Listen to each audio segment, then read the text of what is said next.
Hey, yeah you, the one scrolling at 2 a.m., wondering why after 12-hour days and skipped vacations and just one more year, you still feel like you're running in place. The one who's been told your whole life, work hard, be loyal, save what you can, retire at 65. That's the dream. But here's the brutal truth I've seen over 20 years in finance, watching smart, decent, hard-working people get chewed up and spit out by a system that never had their best interest at heart. You were lied to, not maliciously, not with a villain twirling a mustache. No, this lie was wrapped in a suit, served with a handshake, and sold as common sense. And it's cost millions of people their time, their health, their joy, and yes, even their dignity. Let's get real for a second. Imagine this. You're 65. Your back aches. Your knees crack when you stand. You haven't slept through the night in years, not from pain but from worry. You open your retirement statement, and that number, it's not freedom, it's a countdown. You do the math. If I live to 85, if inflation stays low, if I don't get sick, if my house doesn't need a new roof, suddenly your golden years feel more like a hostage negotiation with your own future. And you think, but I did everything right. I showed up. I never complained. I saved 5%.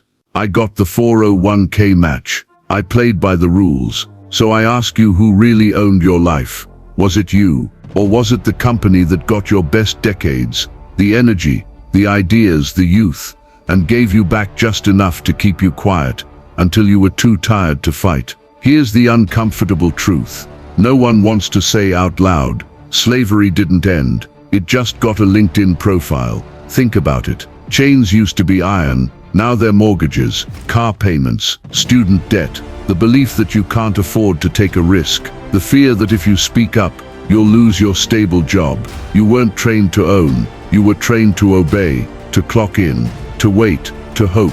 And while you were doing that, the people who built the system, the ones who understood that money flows to ownership, not effort, were quietly compounding wealth while you compounded exhaustion. Let me tell you a story. I had a client, let's call him David, great guy, worked in logistics for 38 years, never missed a day, got the Employee of the Year plaque 3 times, proud of it. He believed in the promise, loyalty pays off. At 64 his company restructured. They offered him a package, he took it, thought he was set. Then came the medical bills, the market dip, the cost of living spike. Last time I saw him he was driving for a rideshare app at 71, not because he wanted to, because his retirement wouldn't cover insulin. He looked me in the eye and said I gave them everything, and they gave me a calculator and a prayer. That's not a failure of character, that's a failure of design, and the design wasn't meant for you to win. So what's the alternative? It's not about quitting your job tomorrow. It's not about becoming a crypto bro or flipping houses in Bali, unless that's your thing. It's about waking up to the real game. The wealthy don't get rich because they work harder. They get rich because they understand leverage. Carnegie didn't get rich swinging a hammer. He got rich owning the mills. Rockefeller didn't drill oil. He controlled the pipelines. Even Lincoln, he didn't just practice law. He built networks, influence, and systems that outlasted his labor. Labor trades time for money. Wealth trades ideas for ownership. And here's the kicker. Your job is not your plan. It's your placeholder. It's the raft you use while you build your ship. But most people, they polish the raft so much, they forget they were supposed to sail away. So let's cut through the noise. Ask yourself honestly, what am I really producing with my life? Is it just a paycheck? Or is it equity, in skills, in assets, in freedom? Have I confused obedience with purpose? Just because you're good at your job doesn't mean it's leading you where you want to go. Why have I delayed building real wealth? I'll start next year, when the kids are older, after I pay off this debt. Meanwhile, time, the one asset you can't get back, is slipping through your fingers like sand. What must I stop doing today? Scrolling instead of studying, complaining instead of creating, waiting for permission. And what must I repeat every single day until freedom isn't a dream but a reality? Maybe it's learning one new financial concept. Maybe it's investing $20. Maybe it's saying no to a shift so you can build your side hustle. This isn't about money, it's about sovereignty. You were not born to die, wondering, what if? You were born to own your time, to wake up excited, not exhausted, to leave a legacy, not just a LinkedIn profile and a modest IRA.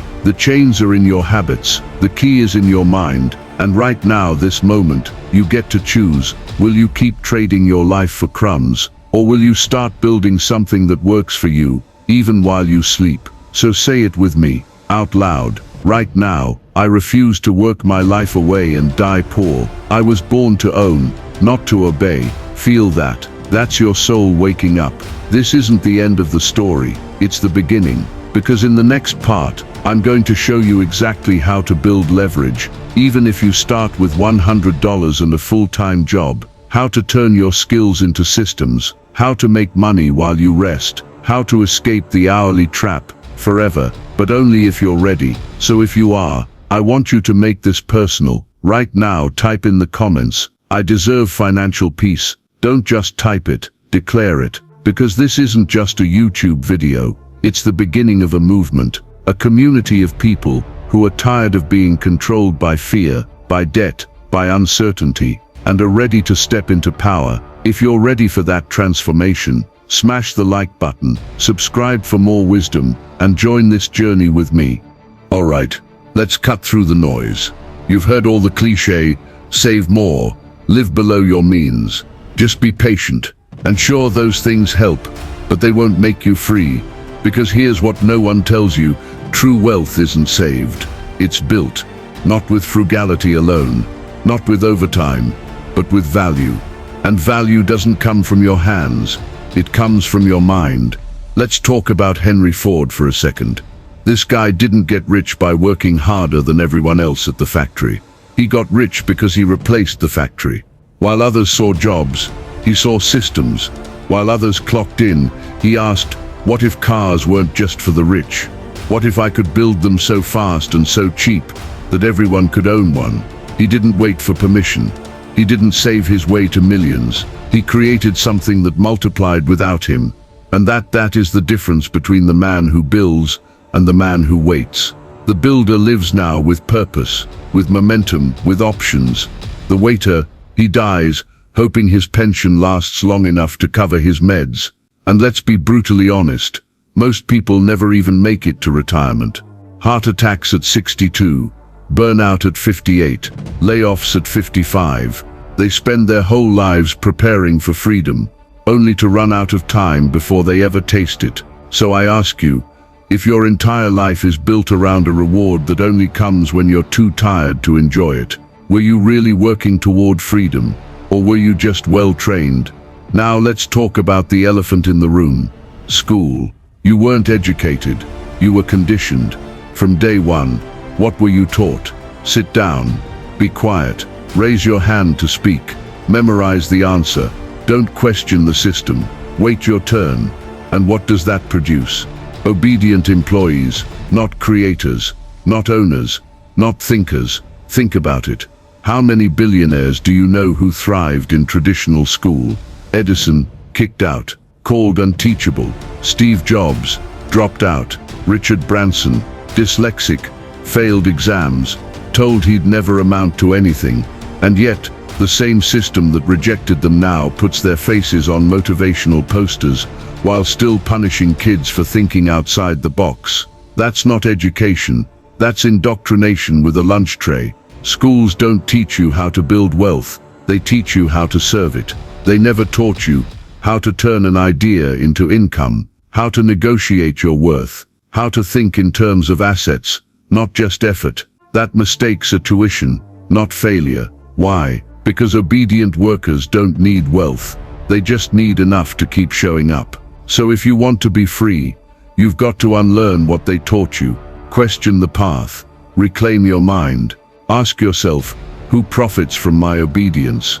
Who taught me that my value is measured in hours worked or approval received? Why was I never taught that I could own, instead of just rent my time? The moment you start asking those questions, you start building your exit. And speaking of time, Let's talk about your job. Here's a hard truth. Your job is not your destiny. It's your launch pad. I'm not saying quit tomorrow, but I am saying stop confusing your job with your life's work. A job solves today's problem, but it cannot fulfill your soul's calling. If you don't have a definite chief aim, a clear vision of what you're building beyond your paycheck, then your job becomes a slow-motion coffin. You wake up, you trade 8 hours of your irreplaceable life for money that barely covers your anxiety. You come home drained, you scroll, you sleep, you repeat, and somewhere along the way, you forget you were meant for more. But here's the good news. You can use your job without letting it use you. Take Edwin C. Barnes, the guy who became Thomas Edison's business partner. He started as a lowly clerk, but he didn't just work for a wage.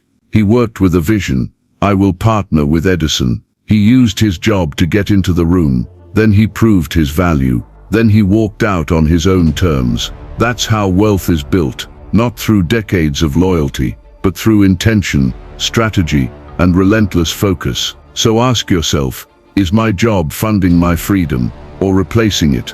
Am I building someone else's dream while mine gathers dust? If the answer stings, that's good. Pain wakes people up. Now say this with me. My job is not my identity. It is my tool. I use it to build my freedom. But here's the part most people miss. The invisible engine of wealth. The rich don't just work differently. They think differently. You see, the laws of wealth aren't just financial. They're spiritual. Not in a pray and get rich way, but in a your mind shapes your reality way. Rockefeller didn't just build oil.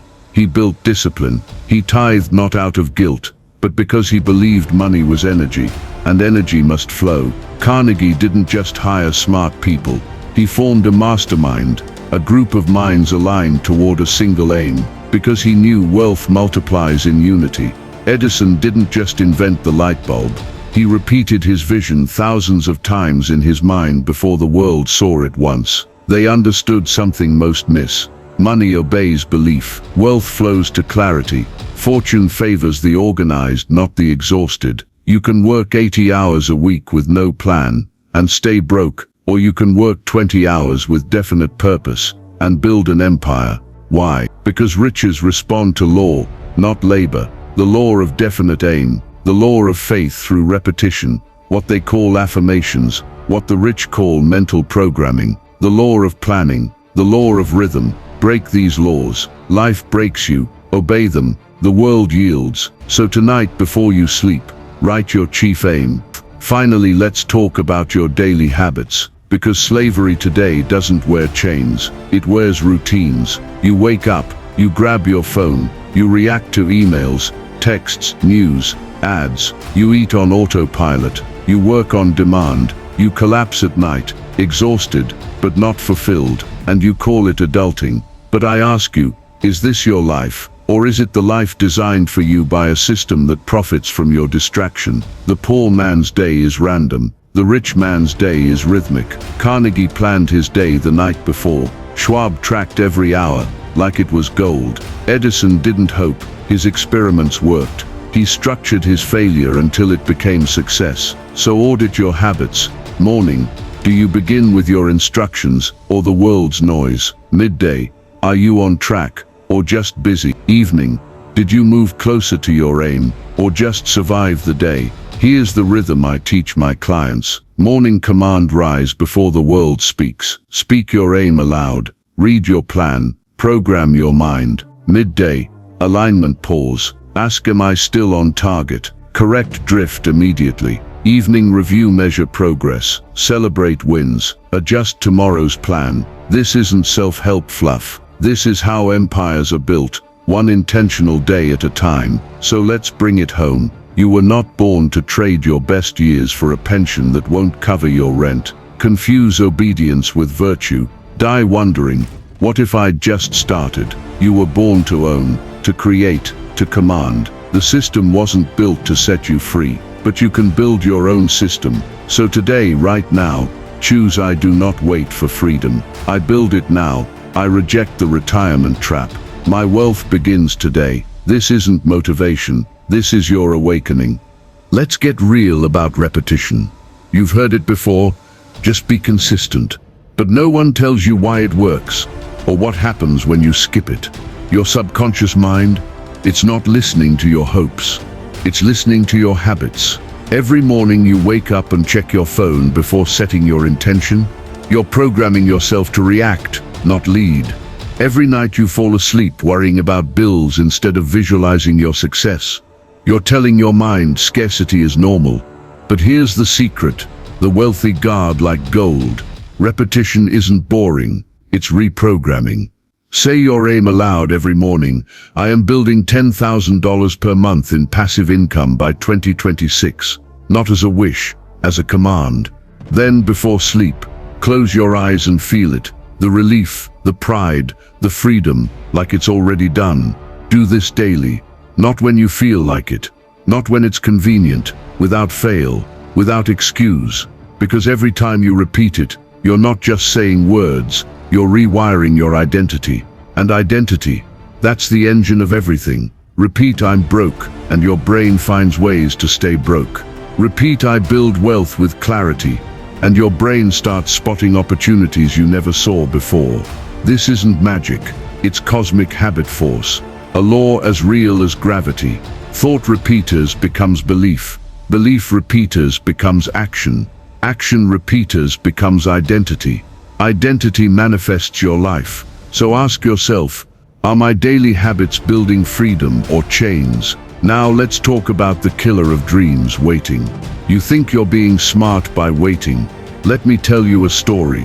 In 2008, two guys had the same idea, rent out air mattresses in San Francisco during a design conference. One said, the economy's crashing, bad time. The other said, screw it, let's try. One waited, the other moved. Today, the mover is worth $3 billion. The waiter, still waiting. This isn't rare, it's universal. Look at every fortune ever built. Ford didn't wait for perfect conditions to mass-produce cars. Carnegie didn't wait to feel qualified to run steel. Edison didn't wait until his 1000th experiment worked to believe it would. They acted in the fog, and the fog cleared behind them. You think Lincoln waited for clarity before freeing the slaves? No, he created clarity through action. And that's the law. Movement precedes manifestation. So what are you waiting for? More knowledge. While you study, someone with half your IQ is building. More money. While you save pennies, someone with less is leveraging. More courage. Courage isn't a feeling, it's a decision you make before you're ready. Here's the hard pill. Every day you delay, someone else claims your future, your dream business, your ideal lifestyle, your legacy, and one day you'll look up and realize you're working for them. Not because they're better, but because they moved. So what's the way out? It's not more hustle, it's identity shift. You weren't born to be a loyal employee. You weren't born to trade your soul for a 3% raise. You were born to command. But you can't command the world until you command yourself. That means, write your definite chief aim today. Not I want to be rich, but by date, I will generate amount from specific asset. Write it, sign it, tape it to your mirror. Build daily command. Morning, read your aim aloud. Night, visualize success like it's already yours. No motivation. Good. Do it anyway. Discipline beats inspiration every time. Build income streams, not just a paycheck. Your job is fuel. Your ownership is freedom. Start small. A side hustle, a course, a rental, a YouTube channel. But start, because one stream equals servitude. Multiple streams equal sovereignty. And if you think it's too late, let me tell you my story. I grew up in a coal mining town in Virginia. Dad worked 12-hour shifts underground. We ate beans most nights. College, a fantasy. But I made one decision at 19 that changed everything. I will no longer serve the fear of poverty. I didn't have money. I didn't have connections. But I had a library card and a hunger. I studied Carnegie, Ford, Rockefeller. Not their yachts, their thinking. I learned they didn't win because they were lucky. They won because they obeyed laws most ignore. The law of definite aim, the law of faith through repetition. The law of movement before certainty. I applied them, failed, applied again. Today, I've advised billionaires, built businesses that run without me, left a legacy my kids will inherit, not just in money, but in mindset. And if I could do it, so can you. This is your moment. Not next month, not after you get your life together. Now, because the door is open, but it won't stay open forever. So say this with me, out loud, like your future depends on it, because it does. I act while others wait. My speed creates my freedom. I was not born to serve, I was born to command. You are not here to be ordinary. You are not here to die wondering, what if? You are here to build something the world can't ignore. So go, write your aim, repeat it daily, move before you're ready.